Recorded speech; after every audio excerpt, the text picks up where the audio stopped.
안녕하세요, 조용환입니다. 오늘은 테크놀로지와 교육에 관해서 알아보도록 하겠습니다.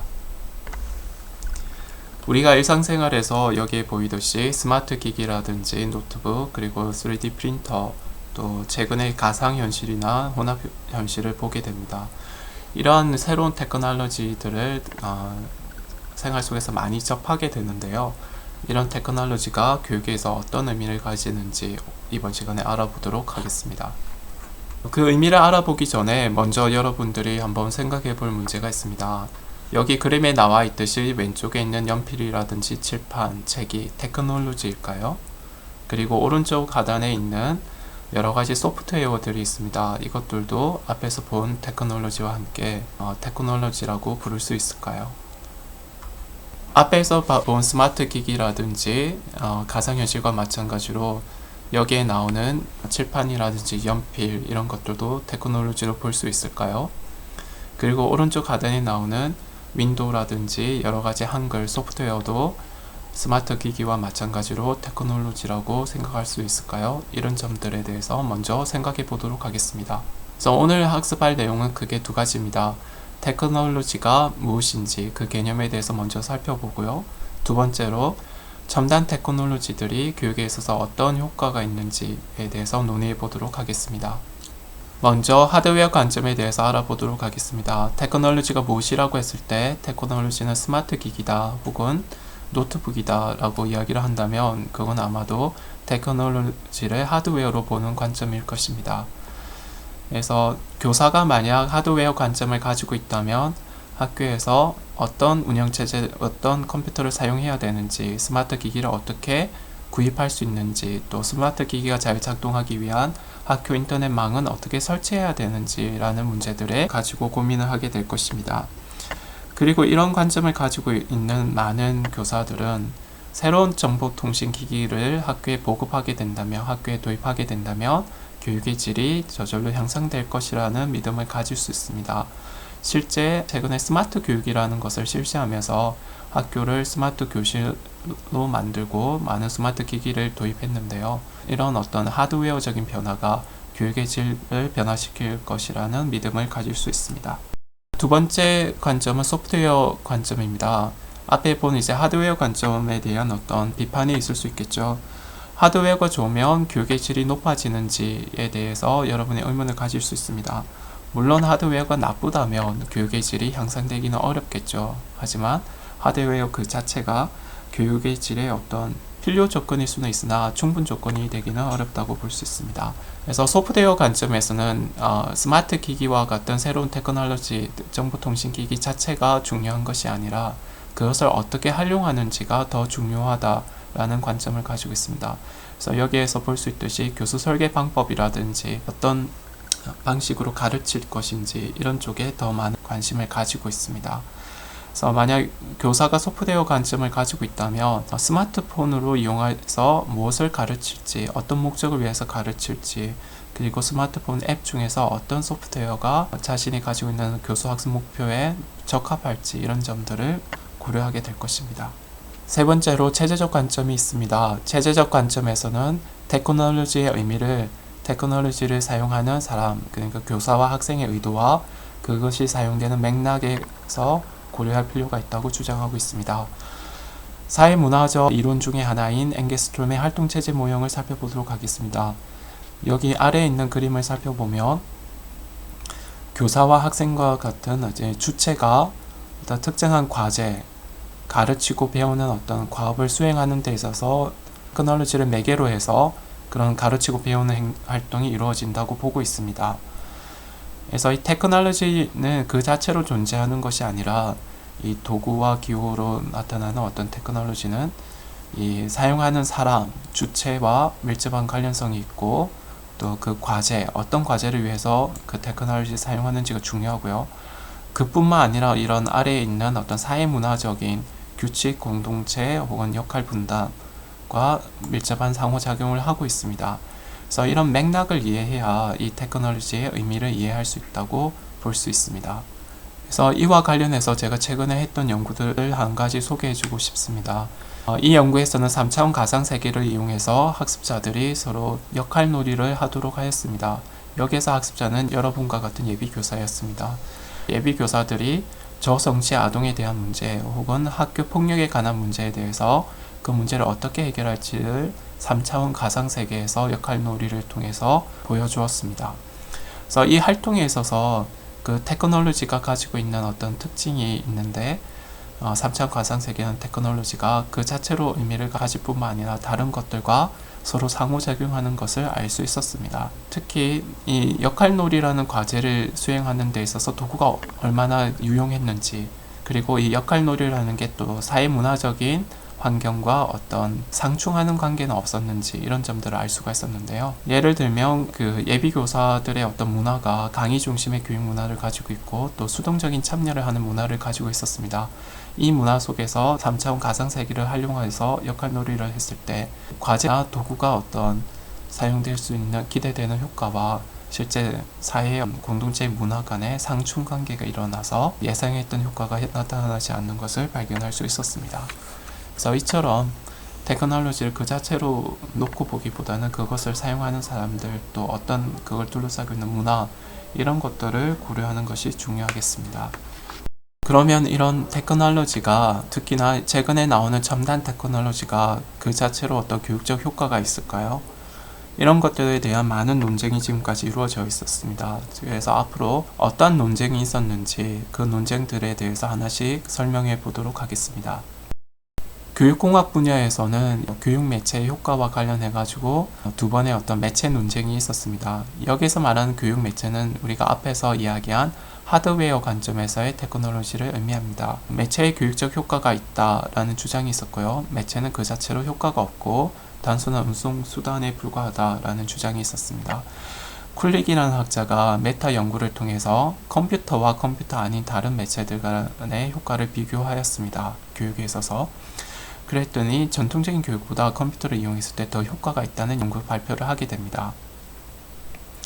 이러한 주장에 대해서 클락 교수님이 매체는 그 자체로 효과가 있는 것이 아니라 컴퓨터 안에 들어있는 어떤 내용, 그 내용을 어떻게 설계할지, 교수 전략, 이런 것들의 효과를 가져온다고 주장을 하게 됩니다. 클락 교수님이 굉장히 유명한 비유를 하게 되는데요. 매체는 어떤 트럭과 비슷합니다. 그래서 트럭 안에 우리가 다양한 어떤 내용물을 넣을 수가 있죠. 중요한 것은 어떤 종류의 차량을 이용하는지가 중요한 것이 아니라 그 안에 들어있는 물건이 어떤 물건인지가 더 중요하다는 주장을 하게 됩니다. 그래서 이런 어떤 매체 비교 연구에 대해서 비판을 하게 되면서 이런 매체가 그 자체로 효과가 있는지 아니면 매체에 들어있는 내용물이 더 중요한지에 대한 논쟁이 활발하게 이루어졌습니다. 그래서 처음에는 이제 클락 교수님이 주장한 것이 많은 지지를 얻게 됩니다. 하지만 그거에 대해서 또 하나 이제 반론이 제기되는데요. 그것을 제2차 매체 논쟁이라고 합니다. 코즈마 교수님에 따르면 매체의 특성에 따라서 어떠한 내용을 담을 수 있는지가 달라질 수가 있겠죠. 예를 들면 멀티미디어 매체를 사용하게 된다면 비디오와 같은 멀티미디어 매체를 사용함으로써 좀 더 음성이라든지 언어적인 정보뿐만 아니라 시각적인 정보와 같은 좀 더 풍부한 정보를 제공할 수 있죠. 매체가 어떤 전달하는 내용의 퀄리티, 질을 결정하는 데 영향을 미친다. 그래서 매체가 어떤 학습에 영향을 미칠 것이라는 주장을 하게 됩니다. 물론 이거에 대해서 또 다른 관점에서는 그럼에도 불구하고 그것은 매체의 효과가 아니다. 그게 매체를 통해서 전달되는 멀티미디어 메시지의 효과이다 라는 주장이 가능하겠죠. 하지만 우리가 앞에서 보았듯이 체제적 관점에서 테크놀로지를 보게 된다면 이런 논쟁이 하나로 좀 통합을 할 수 있겠죠. 매체라는 것과 하드웨어라는 것과 그리고 거기에서 전달되는 내용물을 별개로 이제 볼 것이 아니라 하나의 체제 속에서 보게 된다면 그 체제를 어떻게 잘 디자인할 건가, 어떻게 하면 그 체제의 효과성을 높이고 좀 더 매력적으로 만들 수 있을지를 고민하게 될 것입니다. 교육공학 쪽에서 이런 매체 논쟁이 있었고 그 결과는 어떤 둘을 하나의 체제적 관점에서 보고 더 발전시키기 위해서 우리가 노력해야 된다라는 교훈을 얻게 됩니다. 최근에 있어가지고 매체, 이 테크놀로지의 역할, 효과 이런 것들을 생태계적 관점에서 보려는 노력이 있습니다. 최근에 저와 제 지도 학생들 같이 이 주제와 관련해서 논문을 썼는데요. 그 논문의 주장이 테크놀로지를 활용하는 학습을 생태계적 관점에서 보아야 된다는 주장입니다. 여기 그림에 나와 있듯이 학습자는 학습자를 둘러싸고 있는 미시적 혹은 거시적 학습 환경과 상호작용을 하고 있습니다. 미시적 학습 환경이라는 것은 학습자가 공부를 하는 오프라인 혹은 온라인 학습 환경이겠죠. 작은 규모의 어떤 교사와의 직접 상호작용이 가능한 환경일 것입니다.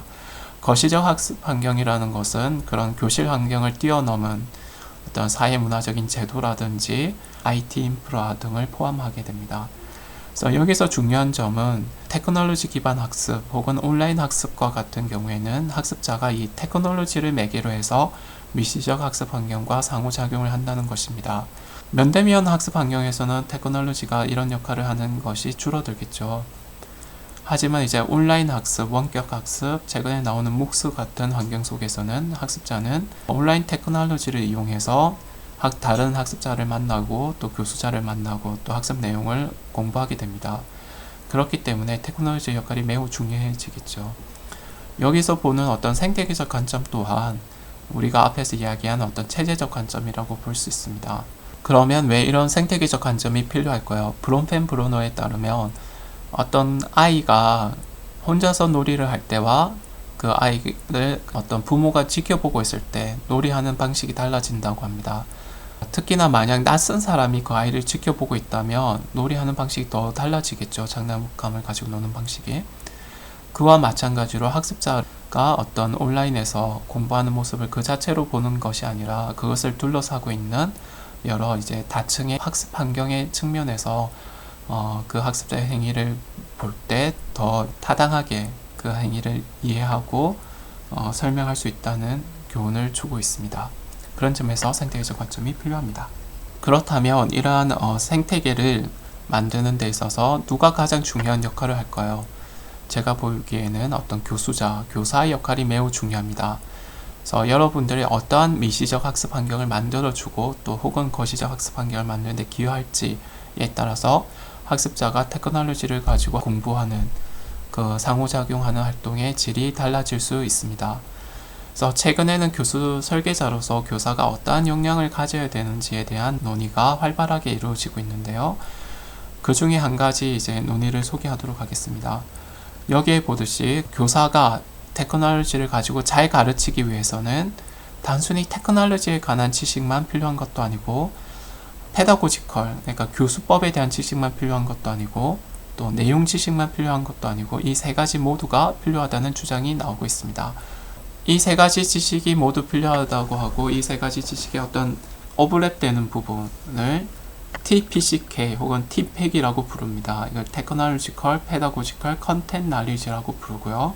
이 knowledge가 무엇이냐? 제가 간단한 예를 들면 여러분이 국어교사라고 합시다. 그럼 국어교사가 학생들에게 글쓰기를 가르친다고 했을 때 먼저 이 교사는 컨텐트 knowledge가 있어야 됩니다. 좋은 글이란 무엇인가? 좋은 글의 요소는 무엇이고 이 글을 잘 쓰기 위해서는 어떤 과정을 거쳐야 되는지에 대한 지식이 필요합니다. 이걸 내용 지식, 컨텐트 knowledge라고 합니다. 이런 지식은 아마도 교사도 가지고 있겠지만 소설가라든지 아니면 신문에 사설을 쓰는 그런 사람들이 가지고 있는 지식이겠죠. 두 번째로 필요한 지식이 어떻게 하면 이런 내용에 대한 지식을 잘 가르칠까라는 것에 관한 지식, 페다고지컬 지식이 필요합니다. 교수법에 대한 지식이죠.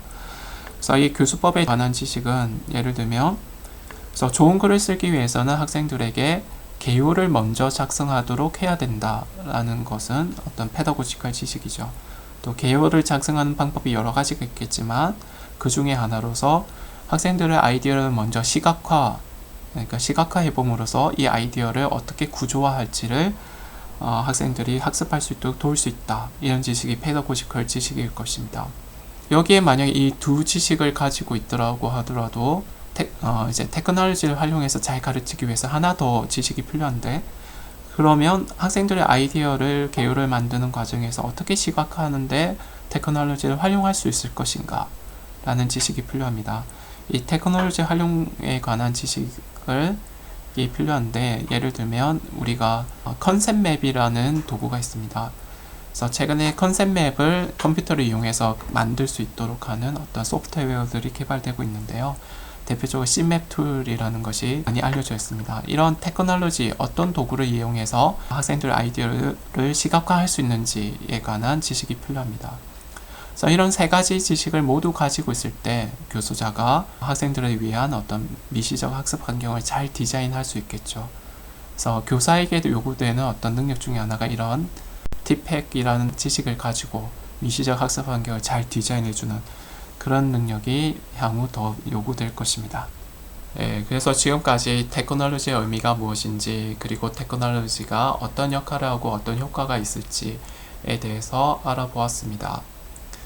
그래서 여러분이 이번 시간에 꼭 기억해야 되는 거는 테크놀로지가 그 자체로 의미가 있다기보다는 테크놀로지 누가 어떤 목적을 위해서 사용하는지, 그리고 어떤 학습 환경 속에서 사용되는지에 따라서 그 의미가 달라질 수 있다는 점입니다. 그래서 여러분이 앞으로 테크놀로지를 볼 때 체제적 관점에서 접근하고, 하나의 테크놀로지가 항상 효과적이지는 않겠죠. 그런 점에서 그런 점들을 명심하면 좋겠습니다.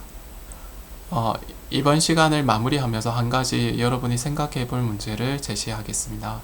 만약 여러분이 교육부에서 교사가 되었다고 가정을 합시다.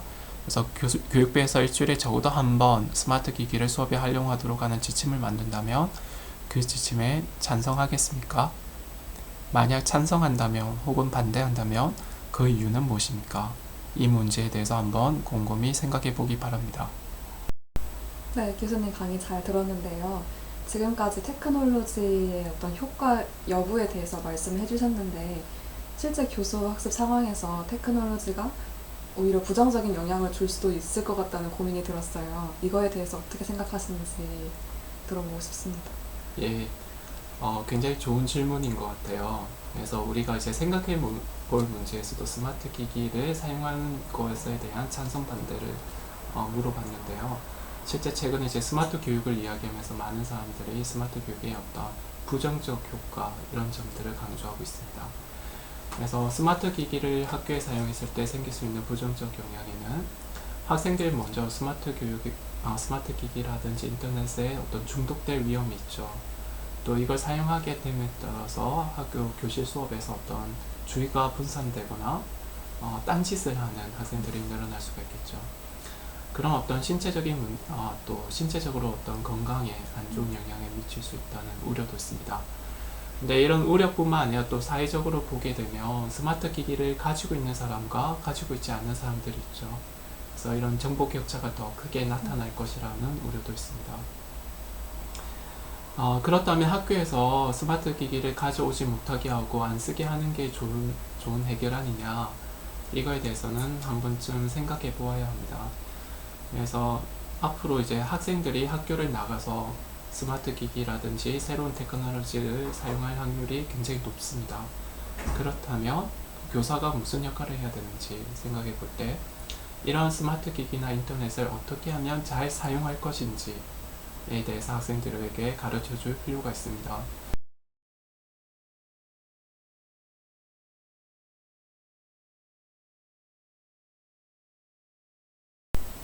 안녕하세요, 조용한입니다. 오늘은 테크놀로지를 이용해서 어떻게 유의미한 학습을 할지에 관해서 살펴보도록 하겠습니다. 교육공학에서는 미디어를 설계하는 데 있어가지고 굉장히 유명한 모형이 하나 있습니다. 그래서 어슈어 모형이라고 하는데요. 어슈어 모형은 여기 나와 있는 6개의 단계의 첫 글자를 딴 것입니다. 그래서 먼저 학습자를 분석하고, 그 다음에 목표를 구체적으로 이야기하고, 그 다음에 이제 미디어나 어떤 내용을 선택하고, 그래서 미디어와 내용을 선택한 내용을 사용하고, 또 학습자들이 참여하게 하고, 결과적으로 이제 평가를 하게 되는데요.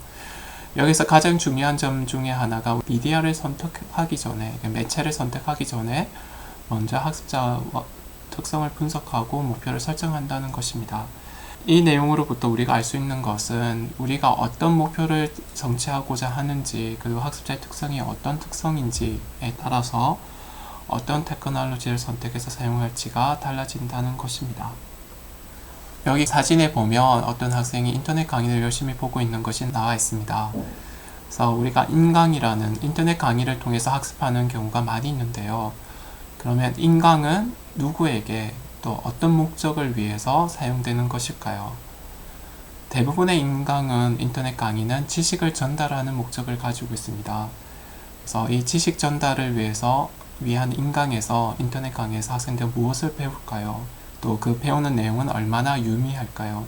이 두 가지 질문을 명심하면서 오늘 학습 내용을 살펴보도록 하겠습니다.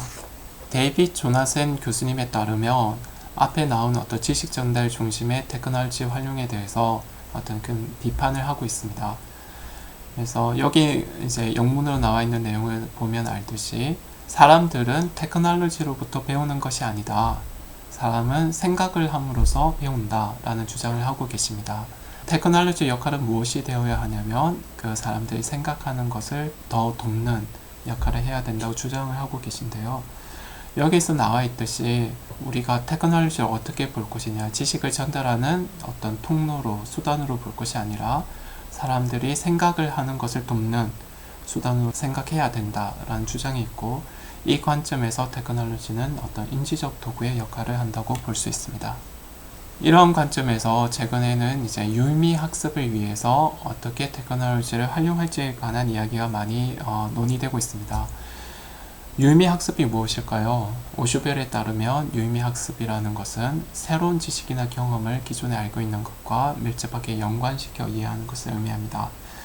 그래서 이런 유의미 학습은 우리가 맹목적으로 암기를 하는 학습과 다르겠죠. 그런 맹목적으로 암기하는 걸 기계적인 학습이라고 한다면 유의미 학습은 그 기계적 학습과 이제 반대되는 개념으로 사용되고 있습니다. 아래에 나와 있는 5가지 그림을 살펴보게 되면 유의미 학습이 이루어지기 위해서는 어떤 학습 활동이 액티브해야 된다. 그리고 컨스트럭티브 해야 된다. 그리고 코퍼레이티브 협동적이어야 된다. 그리고 어센틱 실제적이어야 된다. 그리고 인텐셔널 학습자가 어떤 목적을 가지고 의도를 가지고 공부를 해야 된다. 라는 것을 어떤 유의미한 학습의 특징으로 이야기를 하고 있습니다. 그래서 액티브하다는 것은 이제 패시브한 거의 반대가 되겠죠. 학습자들이 뭔가를 만들고 또 자기가 만든 것이 어떻게 이제 작동하는지를 관찰하고 그런 활동이 있어야 되고요. 또 컨스트럭티브 하다는 것은 사람들이 자기가 생각하는 것을 말로 표현을 하고 아니면 어떤 시각적으로 표현을 하고 또 자기의 경험을 리플렉션, 성찰을 해야 된다는 의미입니다. 그리고 이런 활동이 개인적으로도 이루어지지만 다른 학습자와 함께 협력적으로 이루어지는 것이 중요하겠죠. 또 활동이 어센틱한, 그러니까 실제적인 상황 속에서, 맥락 속에서 이루어지는 것이 필요하고요.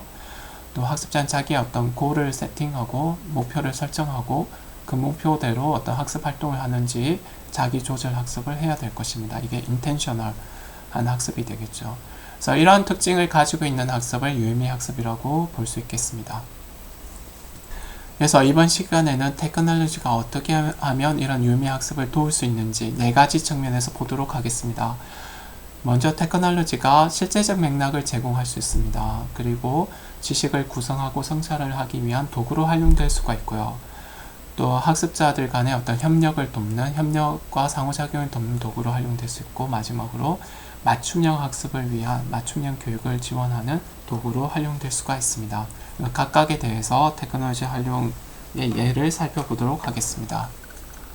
먼저 실제적 맥락을 제공하는 기능으로서 비디오가 유용하게 활용될 수 있습니다.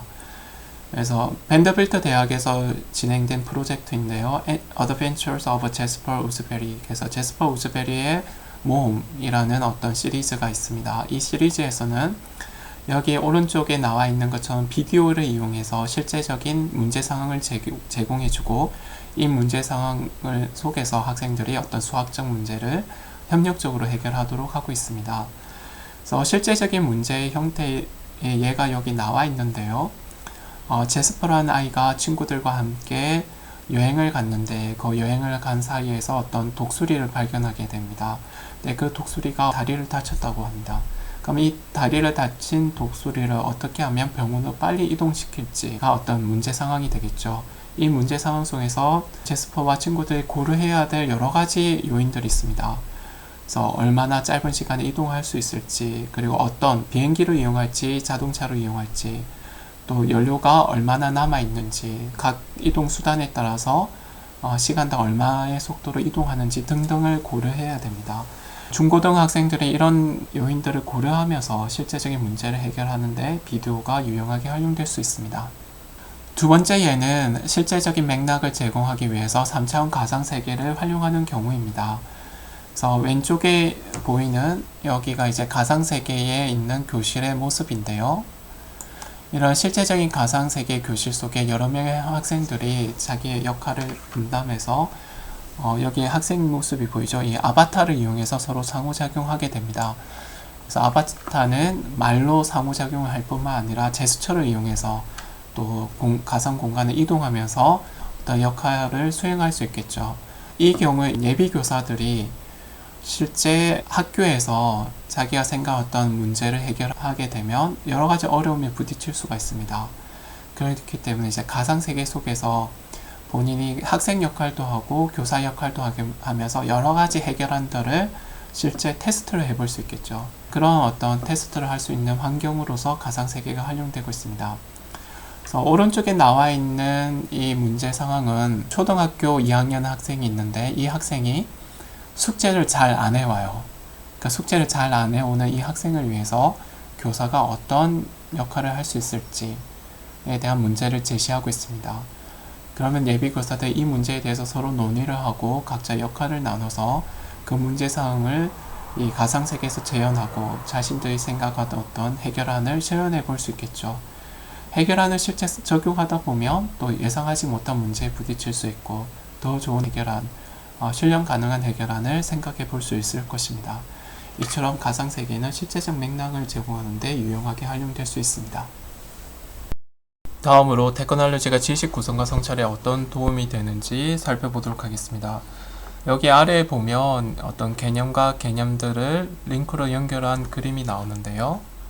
이걸 이제 컨셉 맵이라고 부릅니다. 컨셉 맵은 보시듯이 이렇게 컨셉과 컨셉들이 이제 연결되는데 이것을 하나의 어떤 명제적 지식, 그래서 지식의 가장 기본적인 단위로 보고 있습니다. 여러분이 알고 있는 지식들을 이렇게 이제 개념들 간의 어떤 망으로, 네트워크로 표현을 할 수 있죠.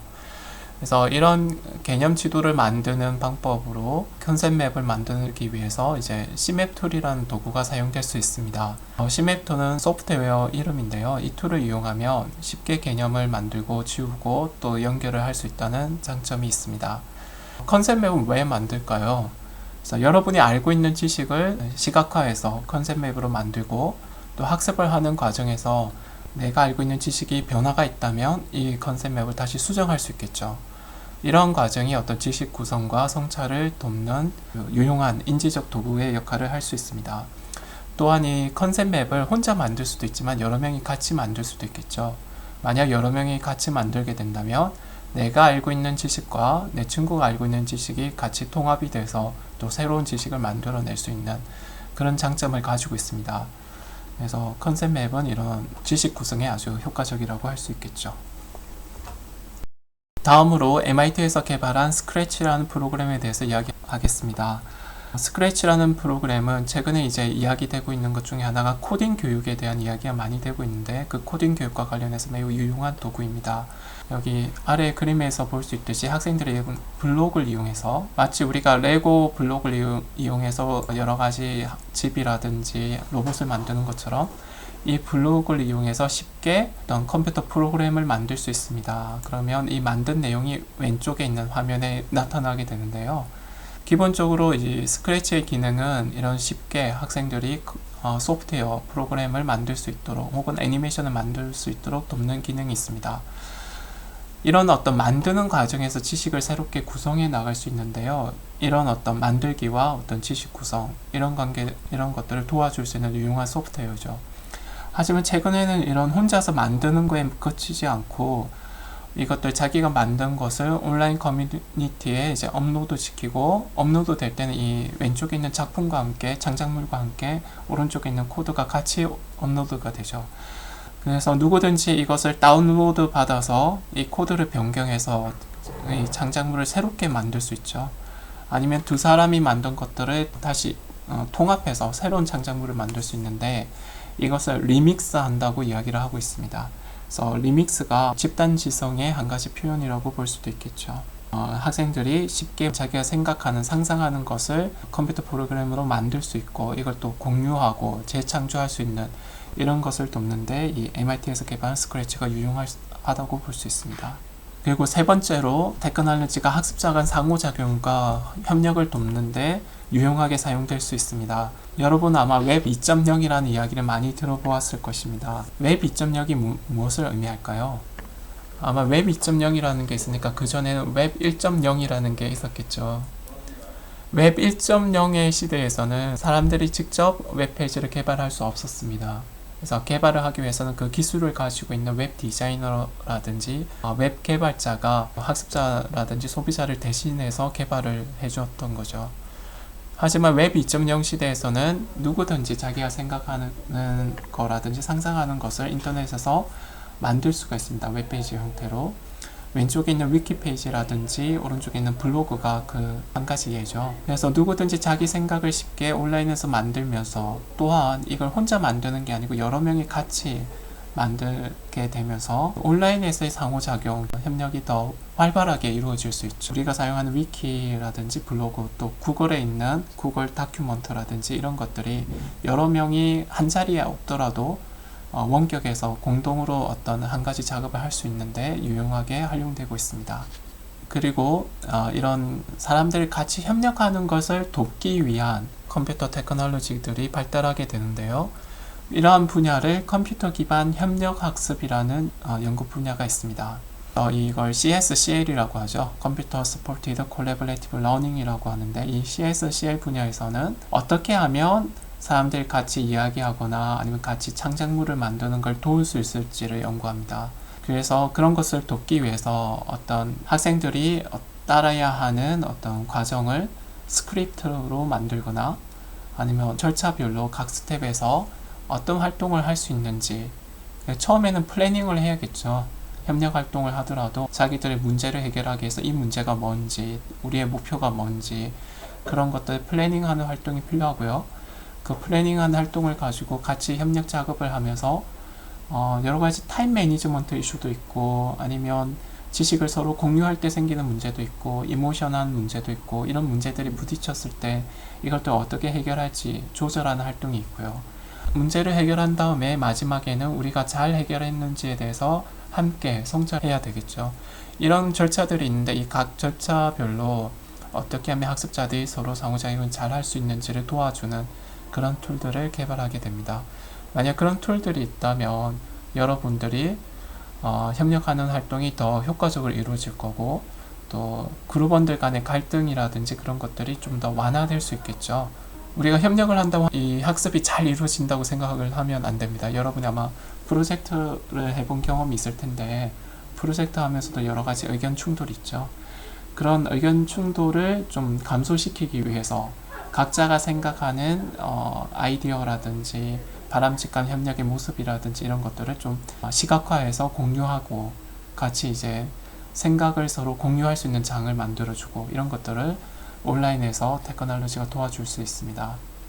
이번에 소개할 소프트웨어는 동료 평가를 지원해주는 스워드입니다. Scaffolded Writing and Rewriting in the Discipline의 약자인데요. 우리가 동료 평가를 한다는 이야기를 혹시 들어본 적이 있는지 모르겠습니다. 그래서 동료 평가를 한다는 것은 내가 쓴 글 혹은 내가 쓴 만든 창작물을 다른 내 친구들이 평가를 해주는 거죠. 동료 평가가 필요한 이유 중에 하나는 교사가 많은 학생들의 어떤 창작물이나 글을 평가하는 데 있어 가지고 많은 시간이 소요되는 어떤 실제적인 이유도 있겠고요. 좀 다른 학습적인 측면에서 볼 때는 학습자가 다른 학습자의 글을 평가하는 과정에서 어떤 중요한 기준이 무엇인지 또 다른 학습자의 어떤 글이나 창작물의 장점이 무엇인지 이런 걸 배울 수가 있겠죠. 또 다른 학습자의 글이나 창작물을 어떻게 개선해야 되는지 이런 피드백을 주고받는 과정 자체가 학습에 효과적이라는 연구가 있습니다. 그래서 이런 동료 평가의 과정을 돕는 데 있어서 이 스워드라는 소프트웨어 굉장히 유용하게 사용될 수 있는데요. 특징 중에 하나는 동료 평가가 어나니머스하게 그러니까 누가 쓴 글인지 모르게 피드백을 주고받을 수 있다는 특징이 있습니다. 동료 평가할 때 가장 큰 문제 중에 하나가 나하고 친한 친구에게는 좀 더 점수를 후하게 주고 좀 싫어하는 친구는 점수를 적게 줄 수 있잖아요. 이런 문제를 해결하기 위해서 누가 쓴 글인지 모르게 이렇게 피드백을 주고 받을 수 있는 그런 장점이 있고요. 좀 더 객관적으로 피드백을 줄 수 있겠죠. 또 두 번째, 오른쪽에 있는 이 그림에 볼 수 있듯이 내가 준 어떤 글에 대한 피드백 점수와 동일한 글에 대해서 내 친구들, 여러 명의, 네다섯 명의 친구들이 준 혹은 교수자가 준 피드백 점수의 차이를 보여줍니다. 그래서 내가 다른 사람들 준 피드백 점수와 유사하게 주는 것이 좀 타당하게 점수를 주는 거겠죠. 신뢰롭게. 만약 이 차이가 크게 난다면, 내가 다른 친구보다 점수를 너무 많이 주거나 너무 적게 준다면, 이거는 이제 스워드 대시보드에 제공되는 피드백인데요. 이 피드백을 보고 내가 주는 점수를 좀 조절할 수 있겠죠. 이런 식으로 테크놀로지가 동료 평가를 도와줄 수 있습니다. 다음으로 맞춤형 교육을 지원해주는 테크놀로지 소프트웨어에 대해서 알아보도록 하겠습니다. 지금 그림에 보면 이거는 이제 지능형 튜터링 시스템의 한 예를 보여주고 있는데요. 학생들이 이제 온라인에 나와 있는 수학 문제를 해결하는 과정에서 어려움이 뭔가 잘 모를 때, 어려움이 있을 때 힌트를 누를 수 있습니다. 여기 버튼이 힌트 버튼이 있는데요. 이 힌트 버튼을 누르면 이 에이전트가 나타납니다. 그래서 에이전트가 나타나서 이 학생이 가지고 있는 어려움에 대한 힌트를 제공해 주죠. 여기에 나와 있는 것처럼. 이런 것처럼 인텔리전트 튜터링 시스템은 학습자의 어떤 어려움이나 아니면 학습자의 어떤 학습 진행 과정을 모니터링하고 그 학습자의 수준에 맞는 피드백이나 어떤 학습 과제를 제공해 줄 수 있습니다. 우리가 보통 이제 인터넷 강의라고 했을 때 일방향적으로 내용을 전달해 주는 것을 상상하기 쉬운데요. 이 인텔리전트 튜터링 시스템에서는 학생이 문제를 푸는 행위와 그거에 대한 어떤 시스템이 피드백을 주고 서로 힌트를 주고 이런 것들이 서로 상호작용하게 되겠죠. 이런 점에서 좀 더 맞춤형 교육에 적합한 형태라고 볼 수 있겠습니다. 다음으로 맞춤형 교육을 지원하는 어떤 학습 분석에 대해서 알아보도록 하겠습니다. 최근에 이제 빅데이터라는 이야기를 많이 들어보죠. 그래서 온라인에서 우리가 학습을 하게 되면 언제 그 웹사이트에 로그인 했는지, 어떤 웹페이지를 봤는지, 얼마 동안 있었는지 등등의 로그 파일이 저장이 됩니다. 그래서 많은 사람들이 그런 활동을 할 때, 특히나 예를 들면 이제 MOOC처럼 매시브 오픈 온라인 코र्스처럼 이런 수만 명이, 수십만 명이 한 강좌를 듣게 되었을 때 그 여러 명의 학생들의 행동 패턴이 로그 파일로 남게 되죠. 그런 로그 파일을 이용해 가지고 분석을 해서 각 학습자에게 어떤 학습자의 특성이라든지 행동 패턴이라든지 이런 거에 대한 피드백을 제공하고 그 다음 이제 활동을 제안해주는 이런 역할을 하는 것을 학습 분석이라고 합니다. 그래서 여기 나와 있는 어떤 이런 시각화 툴을 이용해서 이 학생의 어떤 활동 패턴을 이제 한눈에 볼 수 있게 보여줄 수가 있죠. 그래서 이런 거를 이제 학습 분석에서 이런 활동들을 하는데 이 활동은 이제 학습자에게도 도움이 되죠. 학습자가 내가 어떻게 공부하고 있는지를 이제 보고 성찰을 할 수 있으니까요. 또 다른 측면에서는 교수자가 자기가 강의를 하고 나서 이 강의 내용을 학생들이 얼마나 이해하는지, 어려워하는지, 뭘 흥미로워하는지 하는 정보들을 학습 분석 결과를 바탕으로 알 수가 있겠죠. 만약 그런 것들을 안다면 다음에 이제 교수자가 학생들을 가르칠 때 어떤 부분을 더 강조할지, 어떤 부분을 좀 축소할지 혹은 다르게 이제 설명을 해야 되는지 등등을 판단할 수 있겠죠. 그래서 좀 더 이게 적응적인 수업을 하는 것을 도와줄 수 있습니다. 이런 학습 분석 결과는 학생에게도 도움이 되겠지만 또 교수자에게도 도움이 된다고 볼 수 있습니다. 이번 시간에는 테크놀로지를 활용해서 어떻게 유의미한 학습을, 기계적 학습이 아니라 어떤 유의미한 학습을 도울 수 있는지 알아보았습니다. 이번 시간에 이야기한 테크놀로지를 실제적 맥락을 제공하기 위해서 아니면 지식을 구성하고 성찰하기 위해서 학습자 간 상호작용과 협력을 돕기 위해서 또 학습자의 어려움이라든지 진행 사항을 파악해서 맞춤형 교육을 하기 위해서 활용하는 어떻게 테크놀로지를 활용할 수 있는지 설명을 했는데 이런 설명들이 도움이 되었으면 좋겠습니다. 이번 시간을 마무리하면서 여러분이 꼭 한 가지 이제 명심해 둬야 되는 것은 여러분이 이제 테크놀로지로부터 우리가 배운다 이런 생각을 다시 한번 성찰해 볼 필요가 있습니다. 조나센 교수님께서 이야기하신 것처럼 사람은 어떤 생각을 하거나 아니면 다른 사람과 상호작용을 함으로써 학습을 할 수 있겠죠. 그리고 테크놀로지는 그런 사고와 상호작용을 돕는데 아주 유용하게 활용될 수 있을 것입니다. 이런 점들을 명심을 하고 테크놀로지를 어떻게 활용할지, 설계할지, 개발할지를 생각하는 것이 중요합니다. 강의를 마무리하면서 여기 한 가지 이제 여러분이 생각해 볼 문제를 제시했습니다. 만약 여러분이 교사로서 유의미 학습을 위해 스마트폰을 활용한다면 주로 어떤 목적으로 사용하시겠습니까? 아래 네 가지가 이제 제시되어 있는데요. 이 네 가지 예 이외에도 여러분이 생각하는 어떤 목적에 유용하겠다 하는 점이 있다면 그것들도 생각해 보기 바랍니다. 그리고 그 이유가 무엇인지 스스로에게 한번 생각해 보기 바랍니다. 네, 교수님 강의 잘 들었는데요. 저는 최근에 외국어 공부를 하려고 인터넷 강의를 수강한 적이 있는데 제 나름대로 좀 도움이 됐던 것 같아요. 근데 이렇게 인터넷 강의를 듣는 것도 유의미 학습에 도움이 되지 않을까 싶은데 선생님은 어떻게 생각하시는지 궁금합니다. 제가 앞에서 이제 강의를 하면서 인터넷 강의가 지식을 전달하는 어떤 도구로 사용되는 대표적인 예로 이야기를 했습니다. 그래서 단순히 지식을 전달하는 것으로는 이제 유의미 학습이 일어나지 않을 거다라고 이야기를 했는데요. 이런 생각이 인터넷 강의가 유의미 학습에 도움이 안 된다 이렇게 단정 지을 수는 없습니다. 제가 생각할 때 중요한 건 인터넷 강의라든지 그 강의 동영상을 어떻게 활용하는지의 이슈죠. 그래서 예를 들면 동영상 강의를 하기 전에 어떤 학생들에게 문제를 주고 이 문제를 해결하는데 어떤 도움이 되는 정보라든지 내용을 동영상 강의에 넣어둔다면 학생들이 동영상 강의를 들으면서 계속 그 문제를 어떻게 해결할지 이런 것들을 생각할 수 있겠죠. 그리고 동영상 강의가 끝나고 나서 그 내용을 컨셉 맵을 이용해서 시각화를 하게 한다든지 아니면 자기의 의견을 글로 써보게 한다든지 이런 활동들을 하게 되면 인터넷 강의도 충분히 이제 구성적인 어떤 유의미한 학습을 위한 도구로 활용될 수 있을 것입니다. 그래서 저번 시간에 우리가 이야기한 것 중에 테크놀로지를 체제적 관점에서 보자라는 이야기를 하였습니다. 그래서 인터넷 강의라든지 그 동영상도 그 자체로 볼 때는 이게 어떤 의미가 있는지 파악하기가 힘들죠. 그래서 체제적 관점에서 봤을 때 이걸 어떤 목적을 위해서 누가 사용하고 어떤 문화적, 사회적 배경 속에서 사용하는지 이걸 좀 체제적으로 봤을 때 인터넷 강의가 유의미 학습을 도움일 수 있는지 아니면 단순한 지식 전달의 도구로 사용되는지를 알 수 있다고 생각됩니다. 그래서 테크놀로지 좀 더 체제적 관점에서 보자는 이야기를 해주고 싶습니다.